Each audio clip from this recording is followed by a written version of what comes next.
How do you keep momentum going? How do you remain joyful to do what you love consistently while sharing it and teaching it to other people? For our guest artist, Erika Lamar, it's about perspective, seeing art as something that is easy, convenient, and accessible. Listen to learn more about Erika's story as we talk about why you don't need to have the inherent talent to make art, how to create art daily, how to break free from perfectionism, ways to get around artist block, and a key tip to get you started making art.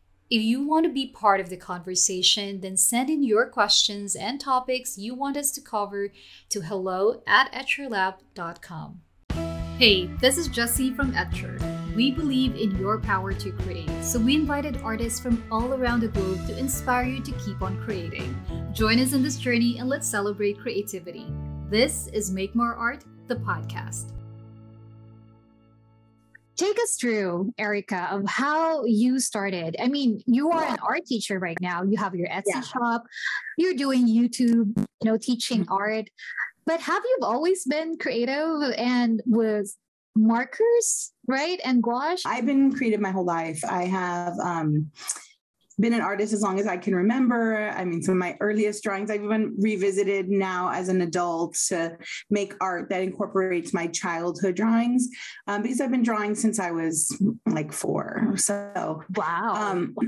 I've been an artist my whole life. I, as an art teacher, was able to kind of dabble in a lot of different things. My background, my training is painting and drawing.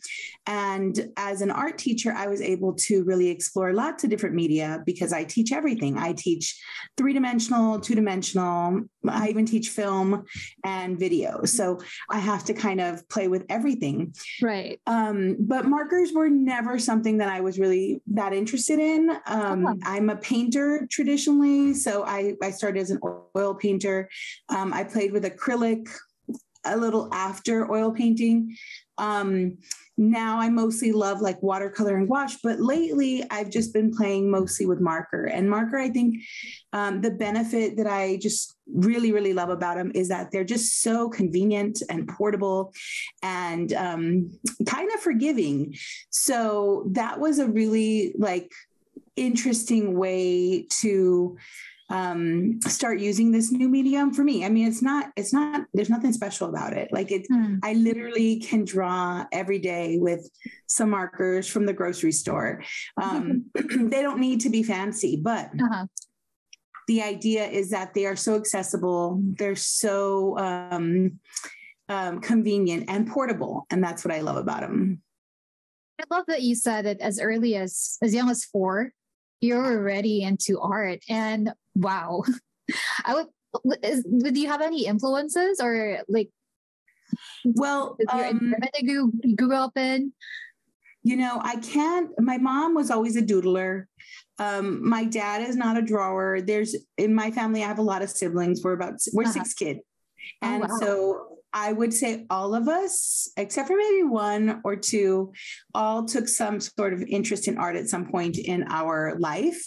Okay. But I'm the only one who just studied art and became an artist. Yeah. Okay. But my cousin, I had a cousin, an older cousin when I was younger. I mean, not that she really necessarily, I can't really remember her at like 3 years old, but I do know that she's a really prolific artist too. And she was a little bit older than me. So I think I was always like kind of inspired by her because she was my older cousin. She was very cool and she was an artist. So yeah, we always have that kind of cousin who's, who we look up to. I also have it. So you said that you started with oil and then eventually you transitioned into, at which point did you get into painting and drawing using markers? That is super recent. I would say that I started playing with markers, maybe like really seriously playing with them, maybe last year. Really? Maybe last year. Okay. Yeah, because of the convenience of it. I just wanted, I have a tendency to like to take my materials and travel with them and draw in different sites. Yeah. And I was always bringing like a whole palette, and then I needed water, and I needed like my brushes, and then I was worried that my brushes were going to bend. So markers were so convenient. And then when I discovered like brush tip markers, they're very similar to like using a brush. I mean, not the same, but they're similar. So that was really kind of eye-opening, because it just kind of opened me up to using other media that was easy and convenient and accessible. I like the combo of convenient, easy, and accessible. I think for a lot of people who are trying out art for the first time, those are probably the three contributing factors as to why they will get started, because oil can be very intimidating. Watercolor can be a little bit tricky. Acrylic tends to dry fast. I love watercolor. I've tried acrylic as well. Oil, I haven't tried. But interestingly, though, as I was browsing your feed earlier, it chanced upon my Tumblr. Let me just grab it real quick. Yeah. And I was like, yes, I've never really tried painting using this. I've always used them for calligraphy, and I've never really tried painting them. It's like, I know that I can use it for painting, but I've never really tried it. So when I saw you using them to draw and paint, I was like, oh, she made it look so easy. So the markers they were pretty recent when you started. Did you say last year? Yeah, I would say so. I mean, I've had them for a long time. I'm looking at them right now. I'm a serial art collector. Art supply collector. I'm an art teacher, so I have to right. Yeah. So I've had them for a long time, but I never really played with them. I didn't really explore them that much. I would say I had a similar approach to thinking about what markers were capable of, and it was more like lettering. In my past life, before I was a teacher, I was a store artist for a grocery store. So we used markers pretty consistently, and we would do it only primarily we were doing lettering. So I wrote things with markers all the time, but I never drew with them. But seeing a lot of my students take an interest in what are very popular with my students is like Copic markers, alcohol-based markers. Yeah. And they love them. And I never really kind of had an interest in them. So it wasn't until recently that I decided to kind of explore them and play with them. And they just kind of fit really well with my life, with my lifestyle. Love it. So you mentioned that prior to being an art teacher, you were also a grocery store artist. Is that right? So your career, looking back, just taking a few steps back, has it always been related to art and creativity? My very first job was an intern for a design publishing house. So that was my first job. And I feel super lucky because I didn't have to make burgers or something. I never had to do that. But, I feel like all of my jobs have always been in the area that I wanted to exist in, I did have one stint where I worked making coffee, but otherwise I have always done art kind of, jobs in some way. And these were when I was in college. So it was all very closely tied to what I was doing and what I was studying. So it was super I was super lucky, very fortunate to be able to do that, to try these different things. I would say very, very lucky and fortunate to be able to do something that you love and then earn a living from doing it. And, as a grocery store artist, that's one of the jobs that I always look back on. And I actually reference it a lot in my current sketchbook work because it was super inspiring for me. Right. Yeah. Really kind of set this direction. I still use all the things I did in that job as a teacher. I do that quite a bit. My students will always be they ask me a lot about my handwriting, and I just talk to them about the practice of it. When you have to write, 100 lines by hand, you start to become consistent, and it's the muscles of it. And I think that's the theme in my work is this idea of daily practice. Let's talk about that. The daily practice. Do you draw and paint daily? For the most part, I would say yes. It is definitely something I try to make time for every day, matter what I'm doing.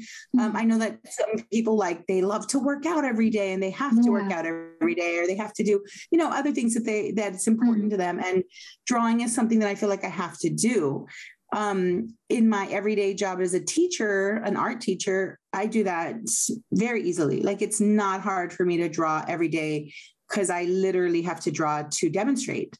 But when I'm right now, when I'm on break from school, we're on summer break for us. Oh, okay.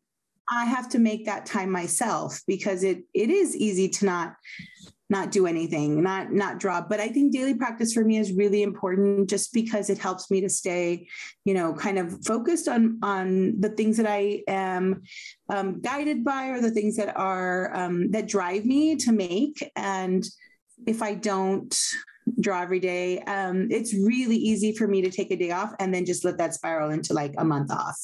So I have to be pretty consistent. Even a little bit of drawing every day is good for me. I have an interesting question. I find it interesting because when people are passionate about something, right, and they start to make a living out of it, I've heard one of the artists mention that you should find something else, like a hobby, outside that. So let's say you have this hobby and then you turn it into something that I know you have an Etsy shop, you do stickers. Did you also do that? Did you try to find something else? I know you did pottery at some point. I saw in your page. But was that intentional, or was it something that you just want to try, or was it because you doing art and you making a living out of it, so you decided to branch out and try something else? Actually, I would say that is definitely a symptom of the fact that I am very, I don't know, I easily, swayed by different fields. I absolutely want to try everything. Pottery is something that was a big deal to me. I worked in 3 dimensions in college. I did metals. I did jewelry design, and it was great. It was awesome, expensive, but so fun. But I never got to try pottery. So I think me trying different media like that is usually a result of the fact that I never got to try it before. And then the other thing is that I feel super lucky that I have a job that I love. I love being a teacher, and I get to be just kind of immersed in art all day long.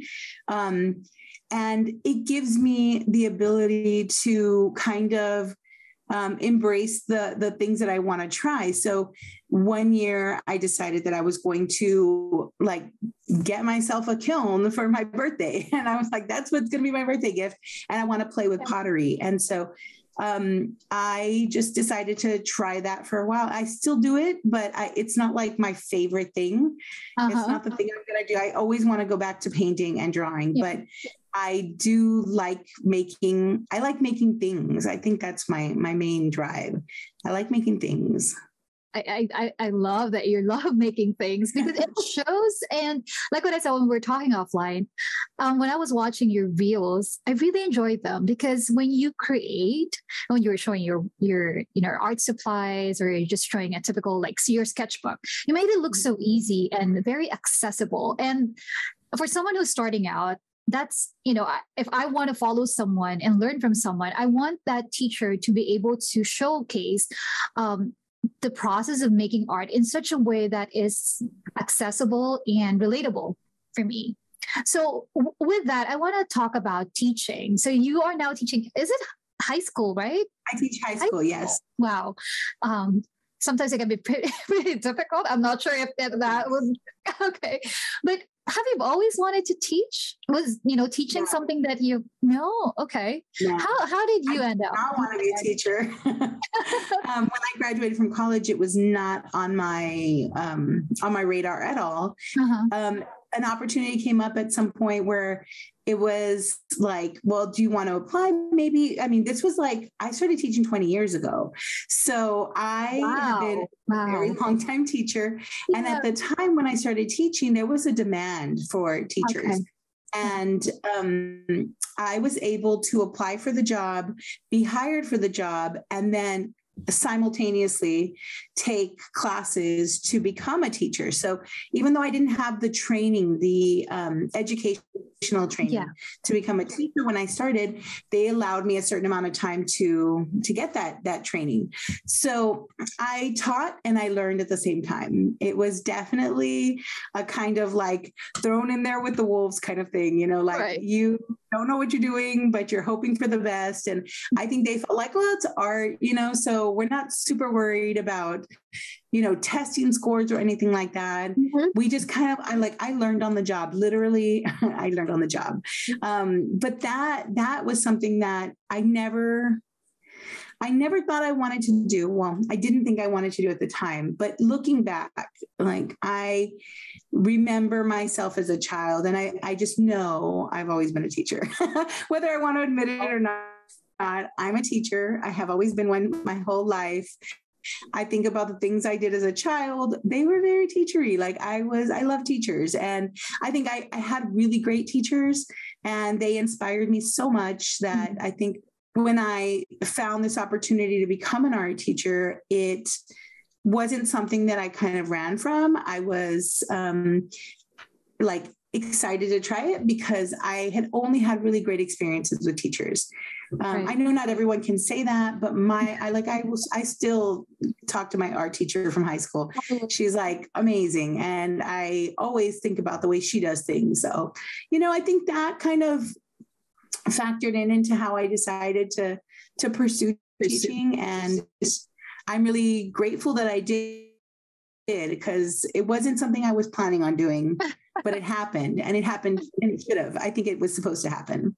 I believe so too. So you did mention that you still get to speak with your art teachers, and that's amazing. And with the 20 years that you mentioned that you've been teaching, what would be your biggest takeaway when it comes to teaching art, especially for high school students? Like what I said, it can be, quite difficult to manage at some point, but there are those students who are really interested in art, and there are those who aren't. So what would be your biggest takeaway? Well, I think something that applies for everybody, and I think something that I share, pretty much on a daily basis. And I think I try to make that a central kind of grounding point for my work as a social media kind of aspect, like an art aspect for that, is that art, I believe art is for everyone, and you don't need to be inherently talented or skilled from birth to be an artist. I think you can make, regardless of your ability level. I believe there's room for all different kinds and styles of work. And I think the main thing I like to tell my students, whether they are talented and gifted on their own, or not interested in art and struggling with any medium that I put in front of them, that practice is the most important thing. And lots of students, whether they're good or they don't consider them to be artists, or they're very talented artists, they'll ask me, how do I draw this? How do I do this? And I always have the same answer, and they often don't want to hear it. They don't like this answer, but the answer is practice. We don't often think of art as being a skill that is learned. We often think about art as being a talent that you're born with. But I really feel like everybody can draw something if they practice it. It is muscle memory. It is a skill. And I think that if you are interested in practicing, you will improve, and you will learn how to develop skills that you might not have thought you had otherwise. And I think it's like, if you don't find joy in creating, then you're not going to enjoy practicing every day. But if you want to learn, you can, and you don't have to be naturally born as an artist to make art every day, or to practice, or to become a more skilled artist. Very well said. I love how beautifully you laid out the importance of practice and consistency, and that art isn't something that you inherently need to have, like a talent. And I pointed it as in the last episode as well, because you're not the first person or artist who mentioned that here on the podcast. And I love how consistent you guys are in saying that it can be learned if you put in the hours and you put in the effort. And one thing that you also did mention is if you find joy in doing that. Mm-hmm. How do you continue to find joy making art? Because you've been doing this, wow, since you were 4, trying out different mediums, and you've been so consistent, and now you're sharing that with the younger generation. How do you keep that momentum going without feeling burnt out? Yeah, I mean, I definitely think that there come times when I do feel burnt out and I feel like I don't want to make. But one of the things I've learned in the many, many years I've been making is that when I feel like I don't want to make, that's probably the time that I really should make. Oh, okay. So I do believe that breaks are great. And I think that they're valuable. And if you feel like you need breaks, like you should never feel obligated to do something like making art if you don't feel like that's something that's going to serve you. Like, why spend your time ever in this world doing things that you don't enjoy? But that said, I am the type of person who is, I am prone to whims of like being distracted or intrigued by something new. And I'm easily distracted from the things that I'm working on, my goals, right?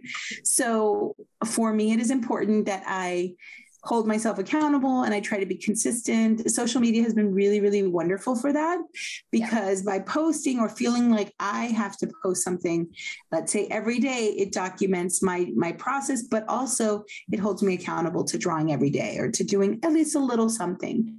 I do feel sometimes like I'm burned out, but like I tell my students, I feel like creativity is the only thing that the more you use it, the more you get. So I feel like if I stop making, I'm definitely going to stop making for a long time.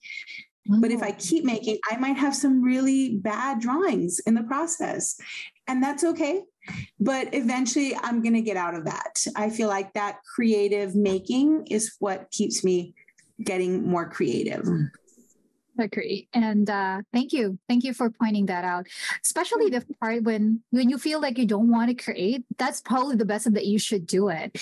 And for a lot of people, they would say that it's the best time to take a break and just probably they have an artist block or what. But in your case, I've never really thought of that, because normally the initial reaction would be to stop completely. Yeah. But if you really want to be consistent, then and I think one of the things that makes us stop, besides feeling like, well, I'm burnt out or I'm having a creative block, I'm going to stop so I can take a break. And that's good. You should do that if that's what you feel like you need.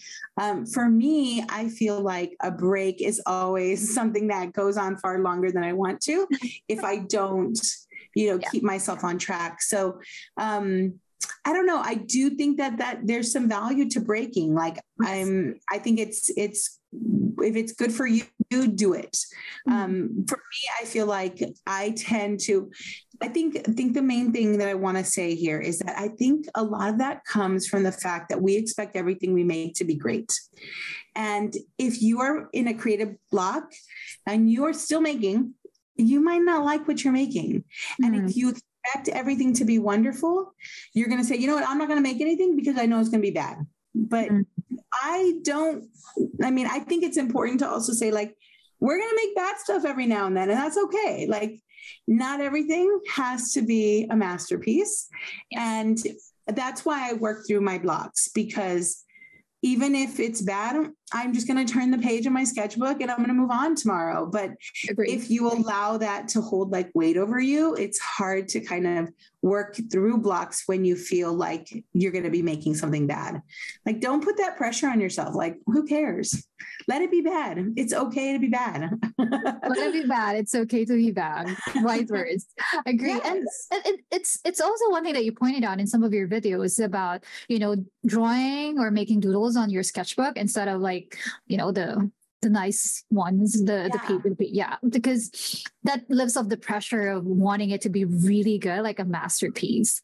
And speaking of, Yeah, speaking of, because we've been talking about you teaching as well, and I've really gotten a lot of golden nuggets from you just for the past 20 minutes that we've been talking. And I'm sure our listeners are going to pick up a lot from this episode as well, especially for those who are just starting out.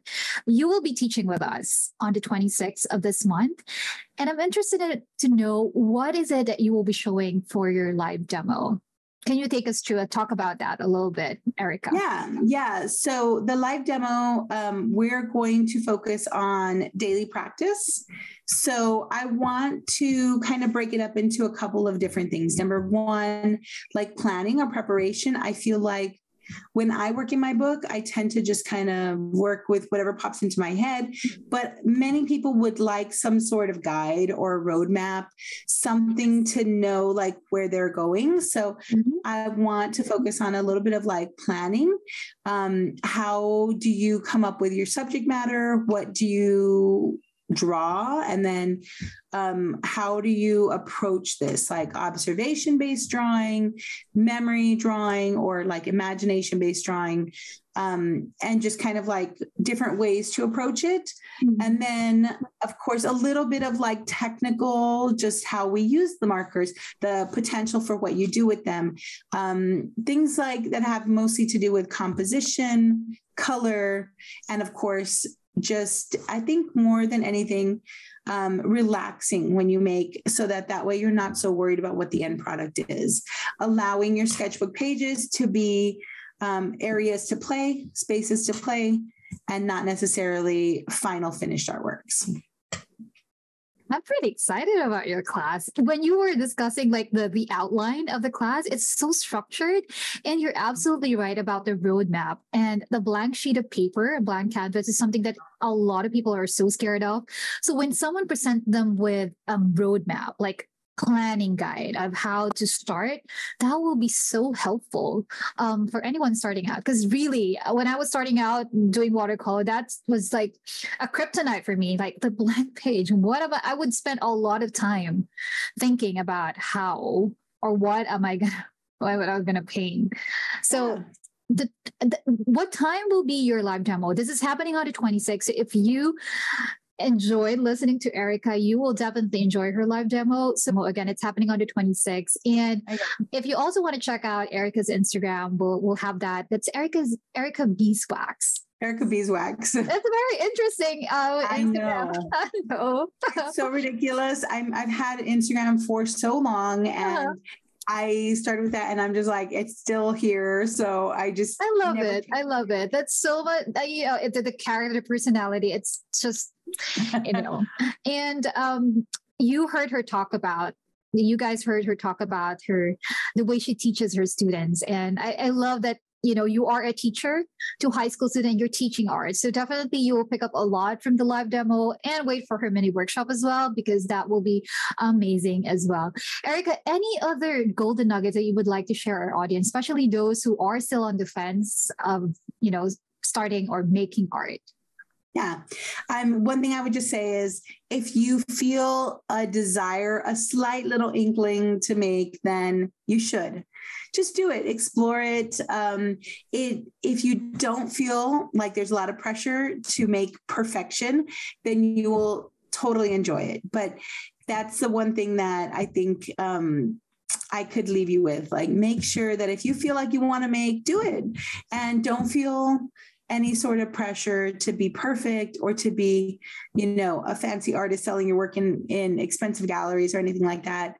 I believe that art is good for the soul and good for making. It's good for me. It's good for the soul. It's good for making, and definitely it will be good for you. Thank you so much, Erika, for those thank you for golden nuggets. I enjoyed it. I love hearing you talk about how you started. Imagine at 4 years old, and it's very rare. I rarely get to meet people who is able to do what they're passionate about, and able to impart it with other people as well as a teacher. So you are definitely enjoying the best of both worlds, and I am jealous. But thank you so much for sharing, and you are so generous as well in sharing them on your socials. I know you have a YouTube channel. You did mention that you don't have a lot posted on there yet, but we're gonna watch out for that. Yeah, We're gonna watch out for that.